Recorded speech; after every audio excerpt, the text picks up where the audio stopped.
Welcome back to the channel, everybody. I'm Mark Fisher. And I'm Megan Fuller. Today we're going to talk about how do you not stick fish during practice. We talked about that earlier, and guys have a lot of questions about that, so we're going to get into that a little bit more in depth today. But before we do that, I want to remind you guys to push the subscribe button. And if you find these videos helpful, please like them and share them with friends or team partners or whomever you like. And Mark, this is a good topic because I know other people don't understand it, and I really don't understand it. Like, how do you even know that a fish is biting, and if it's a bass, or how And big what it size is? it is, right? Right, like I don't get it. And guys, I am the first thing I'm going to tell you is I'm getting better at this. I am not good at this. It's hard. It is 100% hard to do. So it's the part of my fishing game that I know I have to do better than I'm currently doing now. Are you not good at it because of your, like, the ego part? The ego part is the 100% the reason, okay? We talked about this in another video. We fish because we love to catch fish, and a practice day is a fishing day, except it really isn't. We gotta change our mindset that practice days are not fishing days. We are there to find fish. Tournament days are fishing days. Right. We gotta change our mindset that when I'm practicing, I'm not fishing, I'm locating, okay? So the reality is that, yeah, I can teach you, and that's what this video is about. I'm here to teach you how do you locate fish, and the biggest way to do that is do not set the hook on, okay? So we got different baits. I'm gonna cover the easiest one right off the bat. Any topwater bait is an easy bait to throw without hooks so that you can locate fish. If I'm using a frog, if I'm using a spook, if I'm using a prop bait, anything that's on the surface of the water, I don't ever have to use hooks.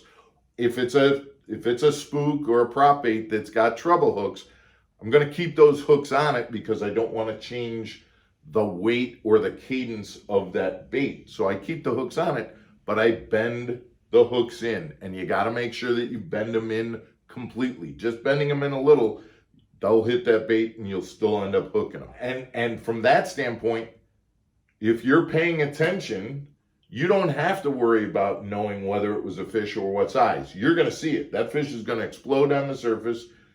So that's the easy answer to your question. Any topwater bait at all, you either bend the hooks or cut the hooks. You'll be able to see the fish, know, oh, that was a bass, oh, that was a pike, I don't need to worry about that one. And you'll know the size because they're coming out of the water enough for you to get a good sense of whether that's a fish that you want to fish on tournament day.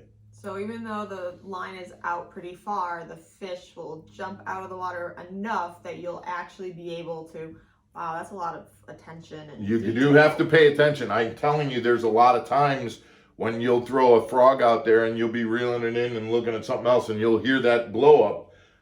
And if you weren't paying attention, a little fish can sound like a big fish when it's attacking a frog. So you do need to be watching your topwater bait at all times. But as long as you're paying attention, it's easy. That's all you got to do, and you'll be able to know good fish, want to come back, or that was just a little one, don't need to pay attention to it. So that's the easy one, okay? Okay. Now the other baits fall into the category of plastics, okay? So now in this situation, what I typically do is I will rig up my plastics using a little hitchhiker. There's no hook even I'm not bending or cutting the hooks. I'm not even putting a hook on it. But to answer your question, how do I know it's a fish? When you're using plastics, you're tossing it in, you're moving the bait slowly. We all as fishermen, there's a feel when that fish sucks the bait in and you feel that initial grab. You might see the line start to swim off to the side. you now know a fish bit. So you hit your waypoint. So you got that answer. What you don't have is, was that a 12-inch bass or was that a 17-inch bass? Okay. Right. You don't know that by that. So the next thing to do is, instead of setting the hook, there's no point in setting the hook because you don't have a hook in it anyway, so there's no hook. So instead of setting the hook, you feel for the fish. You're feeling for the fish and you're reeling up. That will tell you approximately, is that a good fish or not? Is there some weight behind it? Is the fish darting or wiggling? Typically, that little wiggle and shimmer is a small fish that's kind of scurrying away. A solid kind of going up, that's a bigger fish usually, okay? You don't know for sure, but you start to get that sense of that's what it is. The other thing is, the longer you kind of keep going, that fish may come up and keep that bait in its mouth to the point where you, depending on the water clarity, you may be able to see that fish, okay? But the whole point is, you're trying to get that fish to a point where it spits the hook and just turns around and goes back to wherever it was without being alerted to the fact that it was a lure and not a real worm or a real creature. Okay. So now we've talked about topwaters and we've talked about plastics. Moving baits is another issue. And I would put those into two categories. Moving baits with single hooks, spinner baits, chatterbaits, swim jigs. In that situation, I'm going to cover my single hook with some plastic tubing. That fish is still going to hit the bait, but he's going to hit the bait and not get hooked. And so at that point, he's just going to swim off. So now, if I'm throwing a chatterbait or a swim jig and I'm reeling it in, I will feel that initial hit. Oh, there's a fish, but then he won't be there when I go to pull because he's hit the bait, tried to eat it, and it's just, nothing's been there to keep it in its mouth. The hook is covered up, and so it'll just disappear. Mark your waypoint, move on. That's what you want at that point. There's very little knowing whether or not it was a big fish or a little fish because it's going to be a very instant kind of a hit and then gone type of thing. So it seems like the question that I had of, do you even know a fish bit, is pretty apparent. It's pretty right on.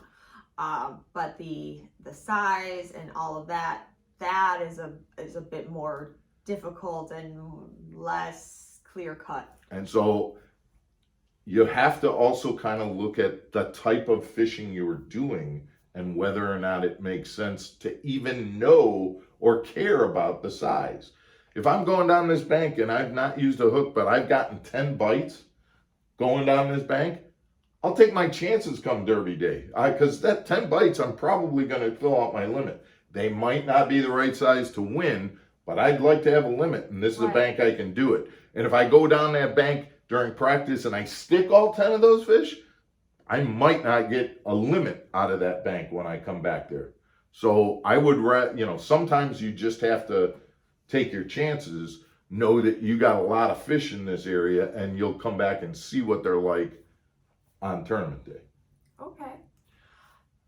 Just out of curiosity, one more question. Does forward-facing sonar help with measurements at all? Yes, that's a good question. That's actually a very good question. You can, you can tell based on the size on the screen, and you catch one and go, wow, I saw that size on my screen and I caught this fish and it was a 4-pounder. Now you know what size to look for on your forward-facing sonar, and you can go, oh, when it's a speck, it's not. But when it's that size, it's 4-pounder. And now you can pretty much target that size. So I hope this information helps. Like I said earlier, I think the biggest mistake I'm working on trying to correct in my tournament career is not sticking fish during practice. The things that I'm learning is how to do that, how to tell what size fish they are when I'm not sticking those, when I'm not using hooks, and how to translate that to better tournament finishes. And that's what we're hoping that you can get out of this video as well. We appreciate you tuning into the channel, and we hope to see you again tomorrow.